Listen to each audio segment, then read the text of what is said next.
आशुतोष तुम औघड़दानी, आरत हरौ दीन जंजानी। यदि आप जीवन में आर्थिक व पारलौकिक समस्याओं से परेशान हैं अथवा किसी भी तरह का साधना संबंधी मार्गदर्शन, आध्यात्मिक अथवा भौतिक मार्गदर्शन प्राप्त करना चाहते हैं तो कॉल मी 4 ऐप से कॉल करें।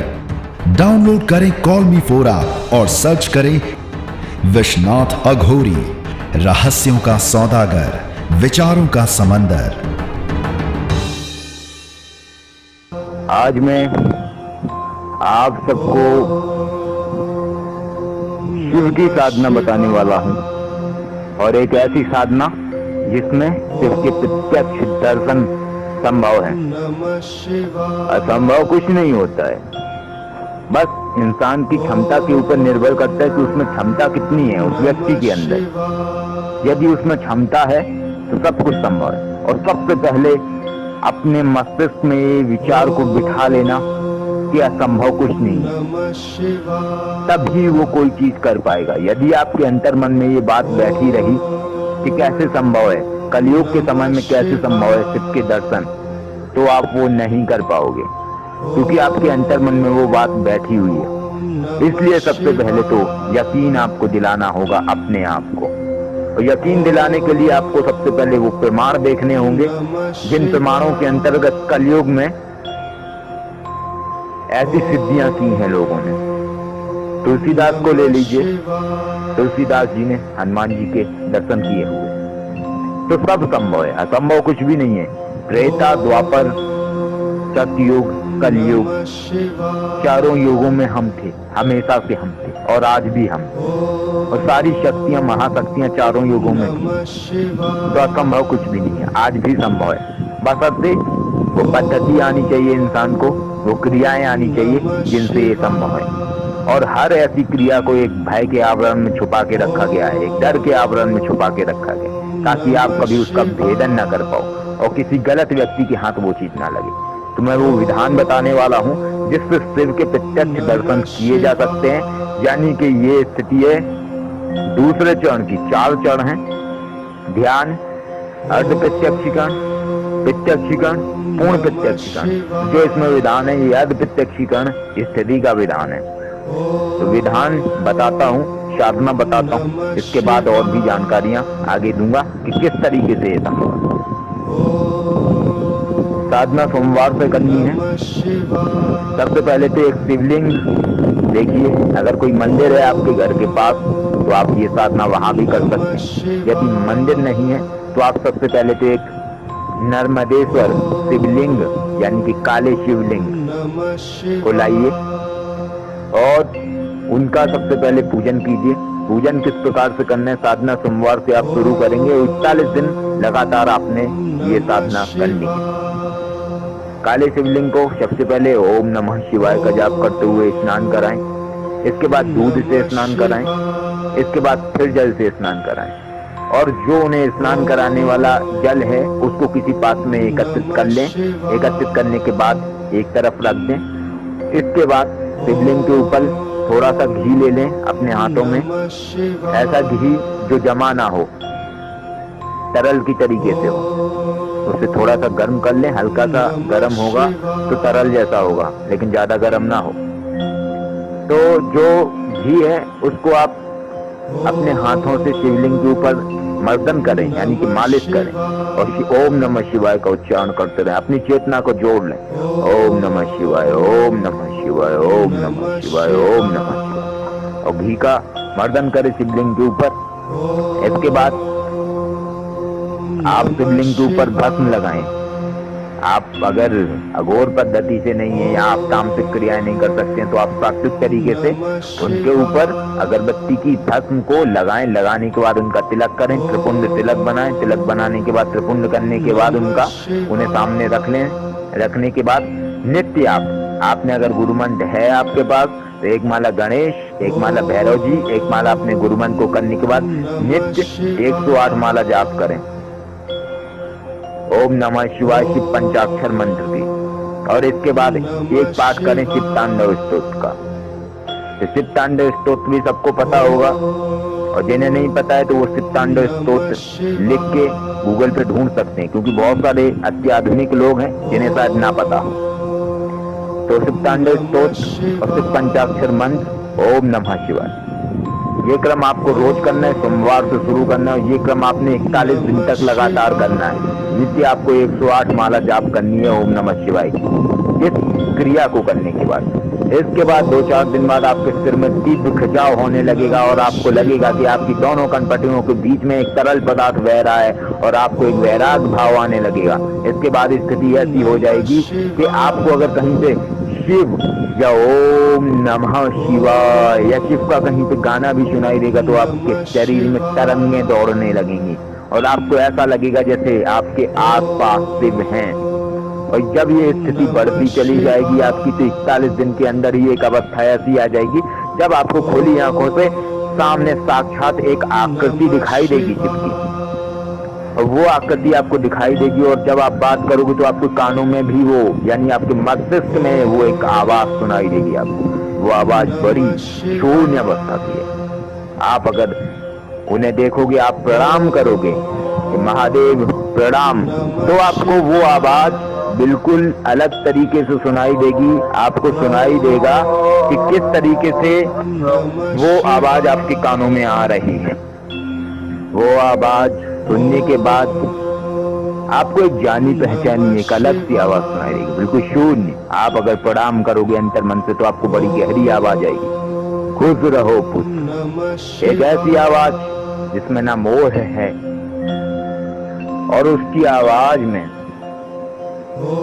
परम की आवाज है, महादेव की आवाज है। यह आपके संपूर्ण जीवन को वैरागी बना देगी और धीरे धीरे आपकी स्थिति बढ़ती चली जाएगी और आपकी जो शिव के दर्शन है साक्षात खुली आंखों से, वो स्थिति बढ़ती चली जाएगी। पहले हल्का धुंधला दिखाई देगा, इसके बाद और स्पष्ट होगा, इसके बाद और स्पष्ट होगा और बिल्कुल साक्षात आपको ही वो दिखाई देगा और किसी को नहीं दिखाई देगा। नित्य आप इस तरीके से पूजा करेंगे। पूजा करने के बाद जो आप पात्र में शिव को स्नान कराया हुआ जो जल और दूध का मिश्रण है, पूजा करने के बाद आपको उसमें 7 बारी या 11 बार ओम नमः शिवाय बोल के फूंकना है। फूंकने के बाद उसको पीना है और जैसे ही आप पिएंगे आपको एकदम बॉडी में करंट दौड़ना शुरू हो जाएगा, लगेगा जैसे एक झटका सा लगा है आपके शरीर को। इस क्रिया को करने के बाद से आपके अंदर शिव तत्व जागृत होने लगेगा और किसी भी शक्ति को देखने के लिए सबसे पहले उस शक्ति का तत्व आपके अंदर जागृत होना बहुत ही आवश्यक है। और 41 दिन आते आते आपके अंदर पूर्ण सिद्धि हो जाएगी। आपको शिव के साक्षात दर्शन दिखाई देंगे, आपको दिखाई देंगे। आप उनसे बात करना चाहोगे, जो आप मन में उन्हें बोलोगे वो उन्हें सुनाई देगा, या आप मुंह से भी बोल सकते हो, जैसी आपकी इच्छा हो वैसे कर सकते हो। आप जो प्रश्न जानना चाहो वो आप जान सकते हो। वो एक स्थिति ऐसी, अगर आप 1000 किलोमीटर दूर का भी कुछ पूछना चाहते हो तो आप पूछोगे कि महादेव मुझे ये जानना है, तो वो भी शिव की आकृति के अंदर आपको एक दृश्य दिखाई देने लगेगा। ऐसा लगेगा जैसे उनके अंदर ही वो सारे दृश्य दिख रहे हैं, उनके अंदर आपको वो 1000 किलोमीटर दूर बैठा व्यक्ति दिख जाएगा। कहाँ बैठा है, क्या कर रहा है, वो सब दिख जाएगा। और आप उसे, अगर अपनी बात को पुष्टि करना है, उसको फोन लगा के पूछ लेना। जब आपकी बात की पुष्टि हो जाए, वो बोले कि हाँ ऐसा है, तब आप समझ जाना कि वाकई में आपके पास है ये। बस इस तरीके से सब कुछ संभव है, क्योंकि ये पद्धति किसी को पता नहीं है, कोई ये करता नहीं है, ये कोई बाहरी सिखा नहीं सकता है, कोई किताब में ये लिखा नहीं है। ये शक्तियां, आपकी अंदर की शक्तियां, आपकी आत्मशक्ति ही ये विधान आपको बताती है और वो कहती है कि ऐसा करने से ऐसा होगा, और जब उसे करोगे तो वो होगा ही होगा। उसमें किंचित मात्र भी शक नहीं है कि वो ना हो।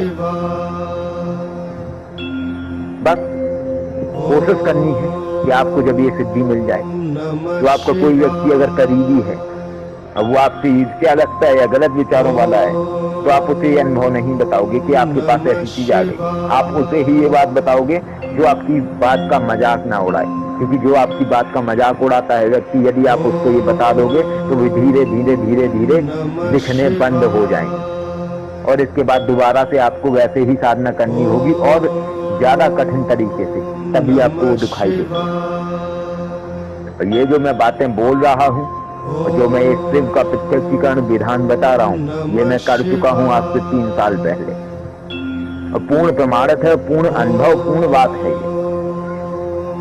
10 प्रश्नों में से अगर मैं पूछता था 10 प्रश्नों में से 10 क्वेश्चन में से मेरे 8 या 9 क्वेश्चन सही निकलते थे और एक क्वेश्चन ही गलत निकलता था। और वो किसकी वजह से गलत निकलता था? मेरी वजह से, क्योंकि मैं वो तरंग सही से समझ नहीं पाता था। शक्तियां तो सब सही बताते, बस हम नहीं समझ पाते उन चीजों को। तो इन क्रियाओं को करने के बाद आपकी नजरें खुल जाएंगी, आप उन चीजों को समझने लगेंगे और आप समझ जाएंगे कि आपके अंदर दिव्य दृष्टि आने के बाद ही आप उन्हें देख सकते हो। महसूस तो आप वैसे भी कर सकते हो। अगर आपके अंदर वो तत्व घटित है तो जहां पर भी आपको शिव का नाम सुनाई देगा तो आपके अंदर एक लहर दौड़ने लगेगी और आप इस प्रश्न को हमेशा सोचते हो कि आखिर ऐसा क्यों हो रहा है, क्योंकि आपके अंदर वो तत्व जन्म ले रहा है।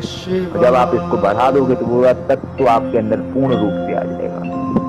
सब संभव है, असंभव कुछ नहीं है, लेकिन गुप्त विधानों से उन चीजों को समझना आवश्यक है और एक वैज्ञानिक दृष्टिकोण होना आवश्यक है।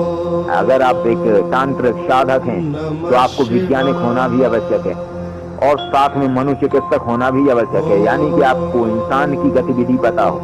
मेरे पास अगर 100 लोग आते हैं, 100 लोगों में से 80 लोग मनोवैज्ञानिक दृष्टिकोण से इस भूत प्रेत बाधा से ग्रस्त होते हैं और उन्हें सब कुछ ठीक करने के बाद भी ठीक नहीं किया जा सकता अगर उनके अंदर के फोबिया या भय को ना निकालो।